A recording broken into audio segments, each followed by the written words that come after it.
परमगुरु पाठशाला संकुल सतकेवल विद्या मंदिर सारसा हूँ पंकजभाई परमार आज धोरण 10 गणित विषय अभ्यास करावीश। आज आप टॉपिक कवर करशू समप्रमाणता मूलभूत प्रमेय अथवा तो थेल्सनु प्रमेय और तेनु प्रतिप्रमेयनु विधान।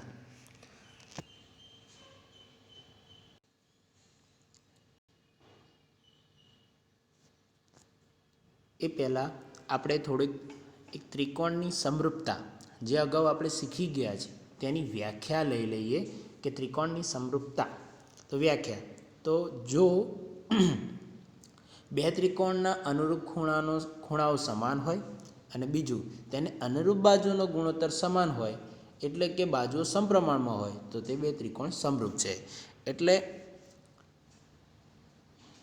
मानी लो कि आ कोई बे त्रिकोण छे, बराबर है। आ कोई बे त्रिकोण है।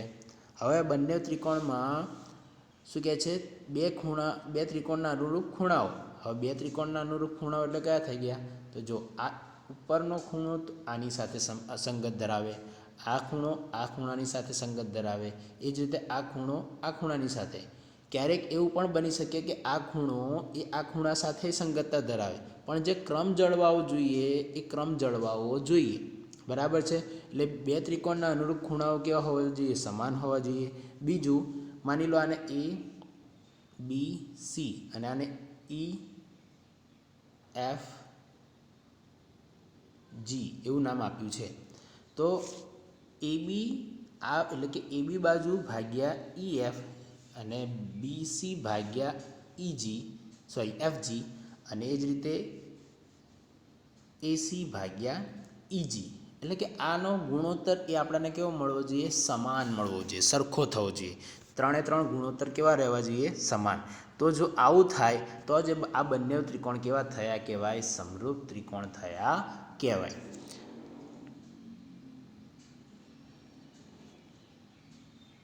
हवे शुं कहे छे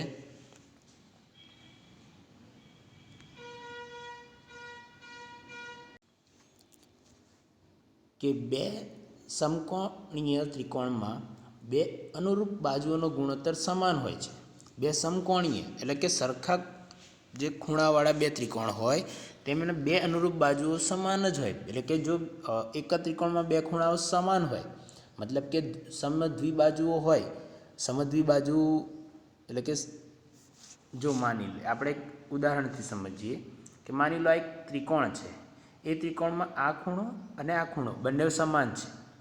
बे समकोणीय त्रिकोण में बे अनुरूप बाजुनो गुणोत्तर समान ज हशे तो कि एवी रीते बीजो पण एवी रीते त्रिकोण होय तो ए बंने बाजुनो जे आ बंने बाजुनो गुणोत्तर हशे केवो मळशे, हमेशा समान हशे, बराबर है। आम समरूप त्रिकोणना व्याख्याना बंने भाग एकला ज पण पर्याप्त छे, बराबर है। कि आ बे भागथी ज आपणे साबित करी शकीए कि आ बंने त्रिकोण के जे बे त्रिकोण हशे केवा हशे तो समरूप हशे। हवे जोईए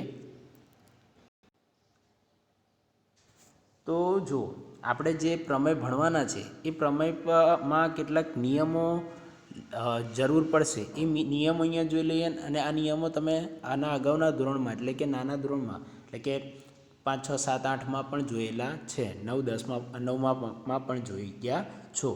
तो जो गुणोत्तर अने प्रमाणना केटलाक अगत्यना परिणाम तो पहलू जो ए भाग्या बी बराबर सी भाग्या डी होय तो आनु उल्टू एटले कि बी भाग्या ए अने डी भाग्या सी पण सरखा ज थाय एटले उलट प्रमाण थयुं। एटले कि आनो उल्टू कर दईए तो पण बंने सरखुं ज थाय। जो ए भाग्या बी होय एना बराबर सी भाग्या डी होय तो बी भाग्या डी ए बराबर डी भाग्या सी थाय। आ थई गयो उलट प्रमाण। ए ज रीते बीजू जो ए भाग्या बी होय एना बराबर सी भाग्या डी थतुं होय तो जो आ सी आ साइड है अंश में बराबरनी बीजी बाजू जाए एटले छेद में। ए ज रीते अहींया बी है ए बराबर अंश छेद में है तो बीजी बाजू जाए तो अंश में तो आ बंने शुं थई जाय छे क्रॉस में आई जशे एटले कि एकांतर प्रमाण कहेवाय। तो जो ए भाग्या सी बराबर बी भाग्या डी थाय। तेवी ज रीते त्रीजू जो ए भाग्या बी बराबर सी भाग्या डी होय तो बंने बाजू में एक एक उमेरता जो एटले शुं कहे छे जो ध्यानथी अहींया जोजो આપણી પાસે છે એ ભાગ્યા બી બરાબર સી ભાગ્યા ડી આ રીતે છે. હવે બંનેમાં બધી બાજુ કેટલા ઉમેરવાના છે? એક એક. તો જો એ ભાગ્યા બી વત્તા 1 બરાબર સી ભાગ્યા ડી વત્તા 1. હવે જો આનો લસા લઈ લો તો આ બી અહીંયા ગુણાશે અને આ ડી અહીંયા ગુણાશે એટલે શું થશે? એ વત્તા બી આખાના છેદમાં બી એ જ બરાબર સી વત્તા ડી ભાગ્યા ડી. એટલે આ જે મળ્યું તમને એને કહેવાય યોગ પ્રમાણ, કેમ કે એક આપણે ઉમેર્યો હતો. તો જો એ વત્તા બી ભાગ્યા બી બરાબર સી વત્તા ડી ભાગ્યા ડી, આને કહેવાય યોગ પ્રમાણ. એ જ રીતે વિયોગ પ્રમાણ, વિયોગ એટલે કે એનાથી ઉલટું, અહીંયા એક ઉમેર્યો છે તો એક હવે બાદ કરવાનું, અને એવી જ રીતે આપણે એનો વિયોગ પ્રમાણ લાવવાનું. જ્યારે યોગ પ્રમાણ હોય ત્યારે સરવાળો હોય અને વિયોગ હોય ત્યારે બાદબાકી હોય. એટલે જો એ ભાગ્યા બી બરાબર સી ભાગ્યા ડી હોય તો બંને બાજુમાંથી એક બાદ કરતાં એ માઇનસ બી ભાગ્યા બી બરાબર સી માઇનસ ડી ભાગ્યા ડી, એટલે આને કહેવાય વિયોગ પ્રમાણ. હવે યોગ વિયોગ એટલે શું? તો કે ઉપરનું અને જે ઉપરનો ભાગ છે આ બંનેનો એ તમને જોવા મળશે. જેમ કે એ વત્તા બી ભાગ્યા એ ઓછા બી, સી વત્તા ડી ભાગ્યા સી ઓછા ડી. જો એટલે આ વસ્તુ તો છે જ, એ ભાગ્યા બી બરાબર સી ભાગ્યા ડી, આ તો દરેક જગ્યાએ તમને જોવા મળશે જ. એટલે જો યોગ વિયોગ કે એ ભાગ્યા બી બરાબર સી ભાગ્યા ડી હોય તો એ વત્તા બી ભાગ્યા એ ઓછા બી બરાબર સી વત્તા ડી ભાગ્યા સી ઓછા ડી, એટલે કે નીચે ઉપર ઉમેરવાનું અને ઉપરનું નીચે બાદ કરવાનું. જો બરાબર છે, એ વત્તા બી ભાગ્યા એ ઓછા બી સી વત્તા ડી ભાગ્યા સી ઓછા ડી, આને કહેવાય યોગ વિયોગ. આ એક જ થયું હોય, એક જ ઉમેરાયો હોય તો એને ખાલી એવું જ કહેવાય કે યોગ પ્રમાણ. એક ખાલી બાદ બાકી થયું હોય તો એને વિયોગ પ્રમાણ, અને બંને એક સાથે થયું હોય તો એને કે યોગ વિયોગ પ્રમાણ. બરાબર છે. છઠ્ઠું જો એ ભાગ્યા બી બરાબર સી ભાગ્યા ડી હોય તો દરેક ગુણોત્તર a x plus c y ભાગ્યા b x plus dy, b x plus dy is not is equal to, એટલે કે છેદ 0 થાય નહીં. અને આને વ્યાપક રીતે લખવું હોય તો એ ભાગ્યા બી બરાબર સી ભાગ્યા ડી બરાબર ઈ ભાગ્યા એફ બરાબર જેટલે સુધી જઈ શકાય એટલે સુધી જઈ શકાય. બરાબર છે. અને ગુણોત્તર એ હવે આમનો ગુણોત્તર શું હશે? તો કે અંશનો સરવાળો ભાગ્યા છેદમાં છેદનો સરવાળો. તો જો એ વત્તા સી વત્તા ઈ લઈને અનંત સુધી, બી વત્તા ડી વત્તા ઈ સુધી, એફ લઈને અનંત સુધી. એટલે જો ત્યાં છેદ શૂન્ય થશે નહીં. હવે આપણે પ્રથમ પ્રમેય જોઈએ. પ્રમેય 6.1 કે જો ત્રિકોણની કોઈ એક બાજુને સમાંતર દોરેલી રેખા, ત્રિકોણની કોઈ એક બાજુ છે એ બાજુને સમાંતર દોરેલી રેખા બાકીની બે બાજુને ભિન્ન બિંદુઓમાં છેદે. જો આ આપણો એક ત્રિકોણ એબીસી છે, એબીસી બાજુને એક સમાંતર રેખા દોરી ડીઈ, તો શું કહે છે? બે બાજુને ભિન્ન બિંદુઓમાં છેદે. હા, કયા બિંદુ? તો ડી અને ઈ બિંદુ ભિન્ન છે, અલગ અલગ, એ બંનેને અલગ અલગ બિંદુમાં છેદે છે. તો તે બાજુઓ પર કપાતા રેખાખંડો તે બાજુના સમપ્રમાણમાં વિભાજન કરે છે. એટલે કે જો આ જે બે બાજુઓ છે એમાં જે કપાયા એટલે કે કટ થયા, એટલે કે એડી અને ડીબી, એઈ અને ઈસી, આ બધા જે મળ્યા આપણાને રેખાખંડો, જે વિભાજન થયા એ વિભાજનો એ જે બાજુઓ મળી આપણને રેખાખંડ મળ્યા એમનો ગુણોત્તર કેવો રહેશે? તો કે સમપ્રમાણમાં રહેશે. એટલે કે એડી ભાગ્યા ડીબી બરાબર એઈ ભાગ્યા ઈસી, કાં તો એડી ભાગ્યા એબી એઈ ભાગ્યા એસી, એ જ રીતે ડીબી ભાગ્યા એબી ઈસી ભાગ્યા એસી, આવા આપણને ગુણોત્તર મળશે. એટલે જો એટલે વિધાન યાદ રાખી લેવાનું કે જો ત્રિકોણની કોઈ એક બાજુને સમાંતર દોરેલી રેખા બાકીની બે બાજુઓને ભિન્ન બિંદુઓમાં છેદે તો તે બાજુઓ પર કપાતા રેખાખંડો તે બાજુઓના સમપ્રમાણમાં વિભાજન કરે છે. હવે અહીંયા આપણે પક્ષમાં જોવું હોય તો પક્ષમાં એવું કહેવાય કે અહીંયા એક ત્રિકોણ આપેલો છે આપણને એબીસી, એનામાં બીસી સમાંતર ડી છે. બરાબર છે. અને બે ભિન્ન બિંદુઓમાં છેદે છે. બસ આટલું આપણે કહી શકાય. પછી શું કહે છે? સાબિત કરવું છે. તો સાબિત શું કરવું છે? તો કે એમની બાજુઓનો જે ગુણોત્તર થશે કેવો હશે? તો સમપ્રમાણમાં, કાં તો આપણે આવું લખી શકીએ એડી ભાગ્યા ડીબી એઈ ભાગ્યા ઈસી.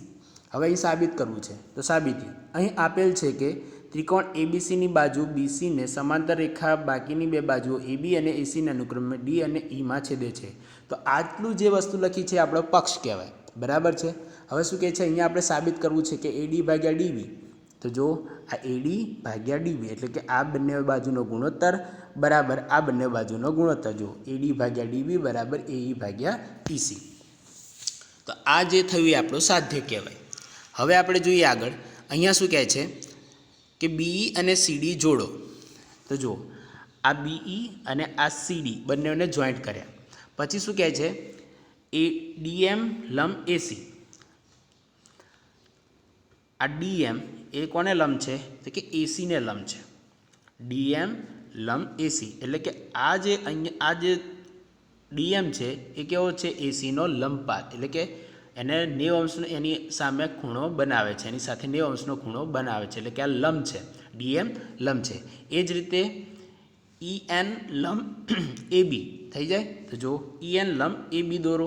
તો આપણે આવું બે વસ્તુ દોર્યું. હવે તમને એવો પ્રશ્ન થાય કેમ દોર્યું, તો કે આની આપણે જરૂર પડશે. કેમ કે અહીંયા ત્રિકોણના ક્ષેત્રફળમાં આપણે વેધ હોય એ કેવો હોય છે લંબ હોય એટલે બરાબર છે, એટલે આપણે દોરવાની જરૂર પડી. હવે જો ત્રિકોણ એડીઈ, ત્રિકોણ એડીઈ એટલે કે આ ત્રિકોણ થયો. એ ત્રિકોણમાં જો આપણને બે વેધ મળે છે. ત્રિકોણની બાજુઓની સામેની બાજુ જે લંબ હોય એને આપણે વેધ કહીએ છીએ બરાબર છે. તો આ બે વેધ મળ્યા. હવે બંને જો તો આપણે ત્રિકોણનું ક્ષેત્રફળ આ રીતે લખી શકીએ. આપણને ખબર છે ત્રિકોણનું ક્ષેત્રફળનું સૂત્ર શું છે તો 1/2 પાયો ગુણ્યા વેધ. તો જો આ છે ત્રિકોણ એડીઈ. હવે એ ત્રિકોણમાં જો આપણે વેધ ઈએન લઈએ તો આપણો પાયો થઈ જાય એડી. એ જ રીતે જો વેધ ડીએમ લેવામાં આવે તો પાયો થઈ જાય એ. અહીંયા આપણે લઈએ છીએ એડી, પાયો લઈએ છીએ એડી તો વેધ થઈ જશે ઈએન એટલે કે પાયો ગુણ્યા 1/2 પાયો ગુણ્યા વેધ. તો 1/2 એ ગુણ્યા એડી ગુણ્યા ઈએન. તો જો તો ત્રિકોણ એડીઈનું ક્ષેત્રફળ બરાબર 1/2 પાયો ગુણ્યા વેધ તો 1/2 એડી ગુણ્યા ઈએન. હવે ધોરણ 9માં શીખ્યા તે પ્રમાણે કે ત્રિકોણ એડીઈનું ક્ષેત્રફળ આપણે શોર્ટમાં લખવું હોય તો આ ત્રિકોણ કાઢીને અને નું ક્ષેત્રફળ કાઢી નાખીએ, ખાલી એમના અક્ષરો જ લખીએ એડીઈ તો પણ આપણે એવું જ લખી શકાય. એટલે આપણે એડીઈ બરાબર 1/2 એડી ગુણ્યા ઈએન લખી શકીએ. આ જ રીતે બીડીઈનું કરવું હોય તો જો આકૃતિ બીડીઈ. તો જો આ ત્રિકોણ છે. હવે તમને એવું થશે કે આ ત્રિકોણનો વેધ ક્યાં છે તો કે આ, પણ ના એ વેધ નથી, વેધ છે આ. કેમ કે આપણે ત્રિકોણ વેધને બે રીતે દોરી શકાય, એક ત્રિકોણની અંદર અને ત્રિકોણની બહાર. કે જ્યારે ગુરુકોણ ત્રિકોણ હોય ત્યારે એક એવો શિરોબિંદુ એક બિંદુથી તમે એવો વેધ દોરશો કે જે ત્રિકોણની બહાર મળશે બરાબર છે. તો અહીંયા જ્યારે તમે જોશો તો કે આ બી એટલે BDE એનો વેધ તમને ઈ બિંદુમાંથી દોરવામાં આવે તો ક્યાં મળશે તો કે બહારની સાઈડ. તો આ એનો વેધ થઈ જાય. તો એ દરમિયાન પાયો કયો થશે તો BD બરાબર છે. એટલે ત્રિકોણ BDEનું ક્ષેત્રફળ બરાબર 1/2 પાયો છે DB અને વેધ છે EN. તો જો BD બરાબર 1/2 DB ગુણ્યા EN. એ જ રીતે ADE. હવે જો અહીંયા આપણે શું કર્યું તો પાયો આપણે આ DB AD રાખેલા, હવે પાયો આપણે બદલીએ છીએ AE અને EC લેવા છે. તો એ દરમિયાન હવે જો ત્રિકોણ ADEનું ક્ષેત્રફળ શું થશે 1/2 પાયો ગુણ્યા વેધ. તો ADE બરાબર 1/2 પાયો હવે લઈ લઈએ AE તો એનો વેધ કયો છે DM તો કે 1/2 AE ગુણ્યા DM. એ જ રીતે હવે અહીંયા ત્રિકોણ જુઓ CED કાં તો DCE પણ કહી શકો. તો DCE બરાબર તો 1/2 પાયો ગુણ્યા વેધ. તો DCE 1/2 પાયો આપણે લઈએ EC તો વેધ થશે અહીંયા પણ DM એટલે કે DCE કાં તો CDE બરાબર 1/2 EC ગુણ્યા DM. તો જો ADE બરાબર 1/2 AE ગુણ્યા DM અને DEC બરાબર 1/2 EC ગુણ્યા DM. હવે જો આપણે અહીંયા ગુણોત્તર લઈ લઈએ કોનો તો કે બે ત્રિકોણનો. કયા બે ત્રિકોણનો તો કે જે આપણે સાથે સાથે લીધા છે ADE ભાગ્યા BDE બરાબર છે, જે સાથે સાથે લીધા છે ADE ભાગ્યા BDE અને ADE ભાગ્યા DEC. તો આમનો ગુણોત્તર લઈએ તો આમનો બેનો ભાગાકાર. હવે ભાગાકાર કરી જોઈએ તો જુઓ અહીંયા ધ્યાનથી આ બંનેનો ભાગાકાર તો કે EN કેન્સલ, 1/2 કેન્સલ તો વધ્યું શું AD ભાગ્યા DB બરાબર છે. તો જો અહીંયા ADE ભાગ્યા BDE બરાબર AD ભાગ્યા DB. આને પરિણામ એક આપી દીધો. હવે એ જ રીતે આ બંનેનો પણ આપણે ભાગાકાર કરીને ચેક કરી લઈએ. તો આ બે ભાગાકાર કરીએ તો DM કેન્સલ, 1/2 1/2 કેન્સલ, એટલે વધ્યું શું? તો AE ભાગ્યા EC બરાબર છે. તો જો ADE ભાગ્યા DEC બરાબર AE ભાગ્યા EC. હવે આ બંનેને આને પરિણામ 2 આપી દો. હવે નોંધો કે ત્રિકોણ BDE અને DEC એક જ પાયા પર DE પર અને સમાંતર રેખાની જોડ BC પર આવેલા BC અને DE વચ્ચે આવેલા છે. જો એટલે શું કહેવા માગે છે? આ જે ત્રિકોણ છે, ત્રિકોણ BDE અને ત્રિકોણ DCE એ અહીંયા જોશો એટલે કે આ પાયા પર જ આવેલા છે. જો અને આ બંને સમાંતર રેખા DE અને BC બંને સમાંતર રેખા છે. અને આપણે ધોરણ 9માં શીખી ગયા છે કે એક જ પાયા પર આવેલા અને બે સમાંતર રેખાની વચ્ચે બનેલા ત્રિકોણનો ક્ષેત્રફળ હંમેશા કેવું હોય? સમાન હોય. તો જો ત્રિકોણ BDE અને ત્રિકોણ DEC એક જ પાયા પર DE પર અને સમાંતર રેખાની જોડ BC અને DE ની વચ્ચે આવેલ છે. તેથી બંનેનું ક્ષેત્રફળ કેવું થશે? સમાન. તો BDE બરાબર DEC. હવે એટલે કે આ બધા સરખા થશે, સમાન થશે.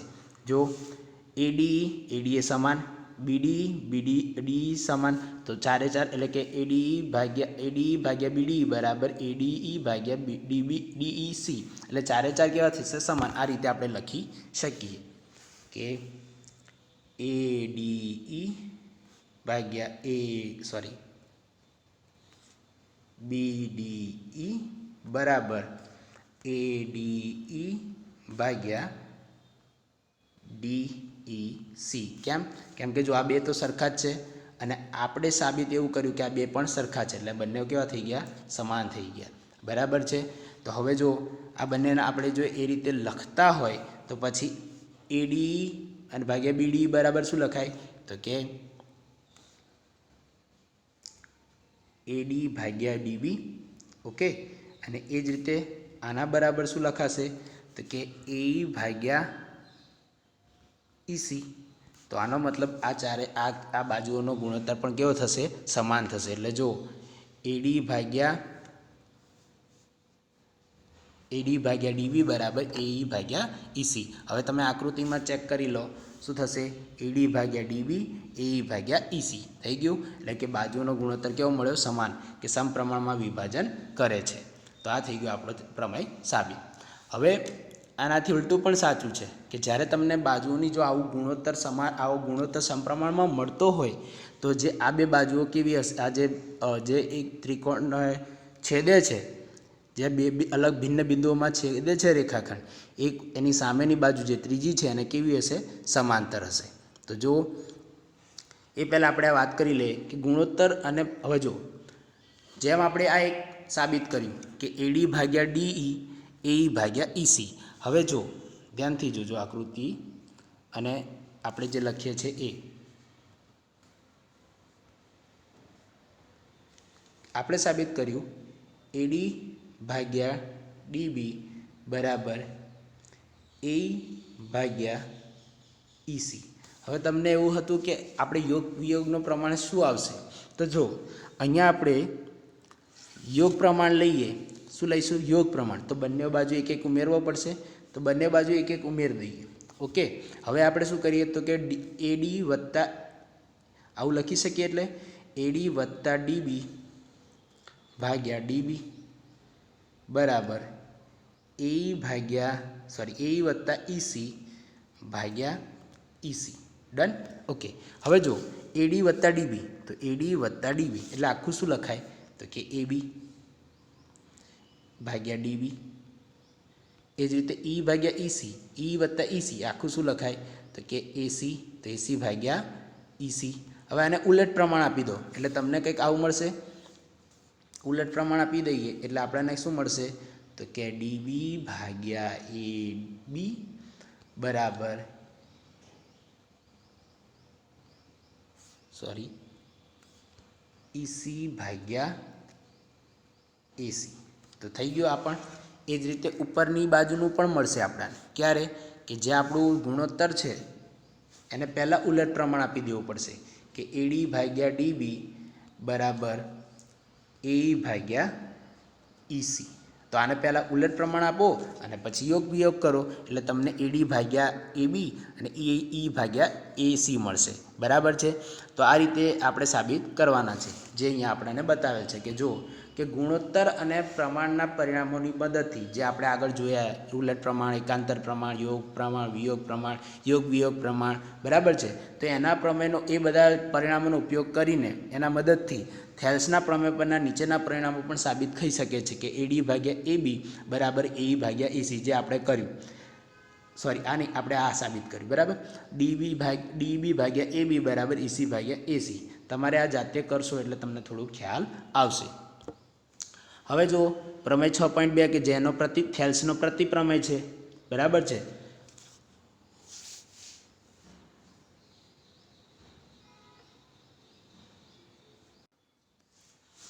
એટલે આ થેલ્સનો પ્રતિપ્રમેય કહો કે સમપ્રમાણતાના મૂળભૂત પ્રમેયનો પણ પ્રતિપ્રમેય કહો તો પણ એક જ થાય. આ બંને સમાન જ છે. તો જો પ્રમેય 6.2 કે જો કોઈ રેખા ત્રિકોણની બે બાજુઓને સમાન ગુણોત્તરમાં વિભાજન કરે, સમાન ગુણોત્તર એટલે કે AD ભાગ્યા DB AE ભાગ્યા EC સમાન ગુણોત્તરમાં વિભાજન કરે તો એ જે બાજુ છે, જે બે બાજુને છેદે છે એ સિવાયની જે ત્રીજી બાજુ છે એને કેવી હશે? સમાંતર હશે.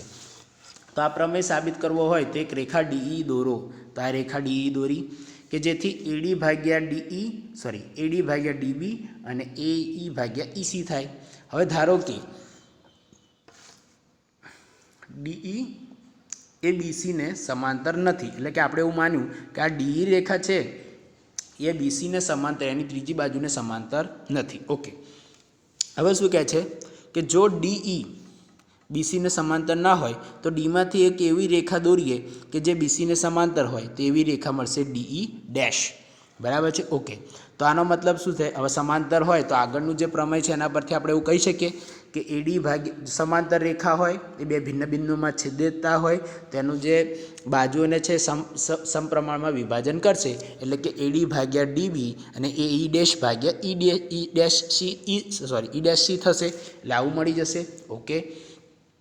હવે શું કહે છે તો કે હવે જો AD ભાગ્યા DB, હવે AD ભાગ્યા DB બરાબર શું લખાય તો કે AE ભાગ્યા EC. કેમ? તો એ તો આપણે પહેલાં જ લઈ લીધેલું છે, આપેલું જ છે આપણને. તો AD ભાગ્યા DBની જગ્યાએ શું લખીશ? AE ભાગ્યા EC. તો AE ભાગ્યા EC બરાબર AE ડેશ ભાગ્યા E ડેશ C. હવે તમે અહીં ધ્યાનથી જુઓ કે A તો એમનો એમ છે, E તો E ડેશ, E અને E ડેશ બંને એક સરખા મળે છે. EC તો ઈની જગ્યાએ E ડેશ દેખાય, બાકી તો બધું સમાન જ છે. એટલે એવું માની શકીએ આ E અને E ડેશ બે અલગ અલગ નહીં પણ કેવા છે? એક જ છે. એટલે જો અહીંયા બીજું અહીંયા શું કહે છે કે યોગ પ્રમાણ લઈએ તો કે ઉપરના પરિણામમાં બંને બાજુ એક ઉમેરતા જોઈ શકાય છે કે E અને E ડેશ બે એક જ છે. એટલે જો AE વત્તા EC તો AE વત્તા EC તો બંને સરખું ઉમેરો તો કેટલું થશે? AC થશે. એ જ રીતે AE ડેશ વત્તા E ડેશ C એટલે શું થશે? એ પણ AC થશે. એટલે કે બે અલગ અલગ નહીં પણ શું છે? એક જ છે. એટલે E અને E ડેશ એક જ છે, એટલે કે અલગ અલગ છે નહીં. હવે જો બંને અલગ અલગ ન હોય તો આનો મતલબ શું છે? આ રેખા DE અને રેખા DE ડેશ એ બે જુદી જુદી નહીં પણ કેવી? એક જ રેખા છે. ખ્યાલ આવી ગયો? એટલે આપણું જે ત્રીજી બાજુને સમાંતર છે એ વસ્તુ સાબિત થાય છે. બરાબર છે. તો આ થઈ ગયો આપણો થેલ્સનો પ્રતિપ્રમેય અથવા તો સમપ્રમાણતાનો મૂળભૂત પ્રમેયનો પ્રતિપ્રમેય. તો હવે નેક્સ્ટ વિડીયોમાં મળીએ ત્યારે દાખલાઓ અને પ્રમેય સાથે મળીએ. ત્યાં સુધી અસ્તુ.